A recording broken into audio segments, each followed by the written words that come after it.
un deal entre l'Union Européenne et le Royaume-Uni. Cela fait maintenant plus de 3 ans que le Royaume-Uni a décidé de sortir de l'Union Européenne. 3 ans pendant lesquels des allers et retours n'ont abouti jusqu'ici à rien d'autre que de l'immobilisme. Voici certainement le dernier acte des négociations pré-Brexit. Le mercredi 2 octobre 2019, Boris Johnson a présenté à l'Union Européenne son offre finale, offre qui présente les dernières options possibles pour le Royaume-Uni au sein des négociations. Selon Boris Johnson, un refus de cette offre par Bruxelles ne signifierait rien de moins qu'un Brexit dur, sans accord, au 31 octobre prochain. Voyons en quoi consiste cette offre.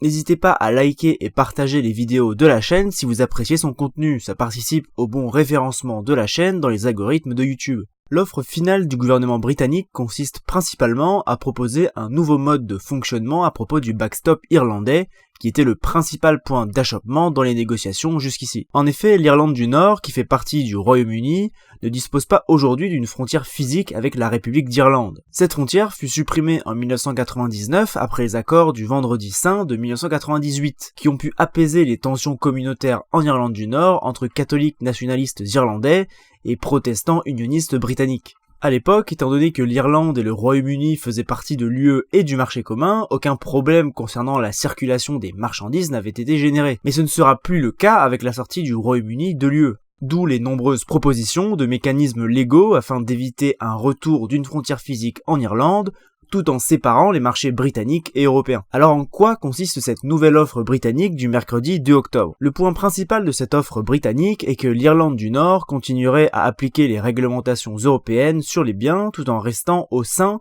de la zone douanière britannique, qui elle serait bien séparée de celle de l'UE. Les Britanniques souhaitent qu'il n'y ait aucun contrôle physique à la frontière irlandaise et ils proposent ainsi que tous les contrôles se fassent de manière décentralisée avec des déclarations électroniques et très peu de contrôle dans les locaux des entreprises. Cette proposition donne également la possibilité à l'Assemblée nord-irlandaise de sortir de ce statut tous les 4 ans. Cette proposition a reçu le support des députés nord-irlandais du DUP, le groupe conservateur ne souhaitant pas un détachement légal indéfini entre l'Irlande du Nord et le Royaume-Uni. C'est d'ailleurs une des principales différences avec les interactions entre le DUP et Theresa May, qui avaient grand mal à accorder leurs demandes avec celles de l'Union Européenne. Cette proposition est donc une modification substantielle de ce qui avait été négocié sous Theresa May, où tout le Royaume-Uni devait rester temporairement dans l'Union douanière européenne, en appliquant les réglementations européennes et surtout en empêchant le Royaume-Uni de négocier des accords commerciaux avec d'autres zones, au risque de voir ces biens-là entrer illégalement dans le marché commun par l'Irlande. Ici, seulement l'Irlande du Nord serait encore liée au marché commun avec un statut juridique particulier. Des filtres spécifiques relativement légers seraient ainsi mis en place dans la circulation de biens entre l'Irlande du Nord et le Royaume-Uni, et encore plus léger entre l'Irlande du Nord et la République d'Irlande. Le gouvernement britannique a par ailleurs confirmé que cette proposition était la dernière possible dans les négociations entre Londres et Bruxelles,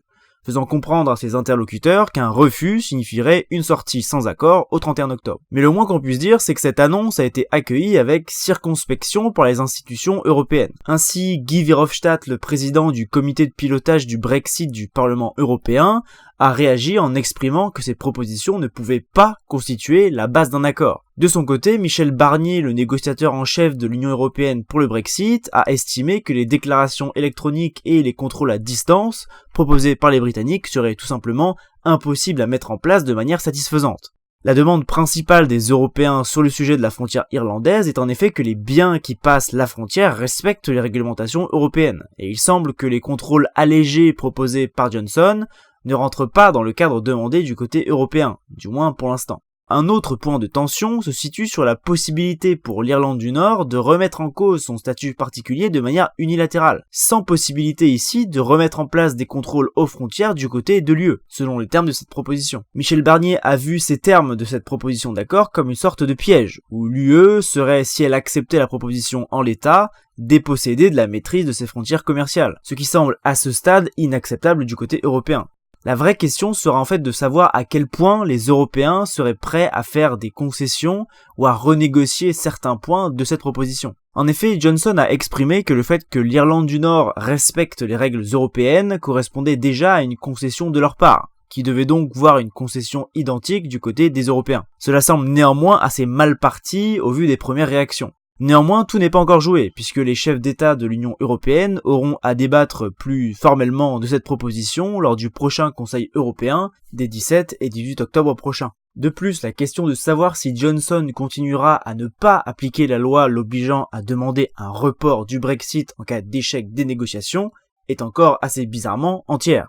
Johnson continue en effet à annoncer que le Royaume-Uni sortira de l'UE au 31 octobre, et qu'il ne demandera pas de report, en contradiction flagrante avec cette loi qu'il devrait pourtant avoir l'obligation d'appliquer. Là encore, comme nous l'avons déjà expliqué dans notre dernière vidéo sur le sujet, les rapports de pouvoir britanniques sont davantage liés par la tradition que par des procédures écrites. Et donc il semblerait que le Premier ministre puisse faire valoir une interprétation très extensive de ses propres pouvoirs face au Parlement, du moins pour le moment. Il n'est d'ailleurs pas impossible que dans les derniers jours, en cas d'absence d'accord, le Parlement britannique puisse se manifester plus vigoureusement vis-à-vis de l'exécutif. C'est ce que nous observerons dans les semaines qui viennent.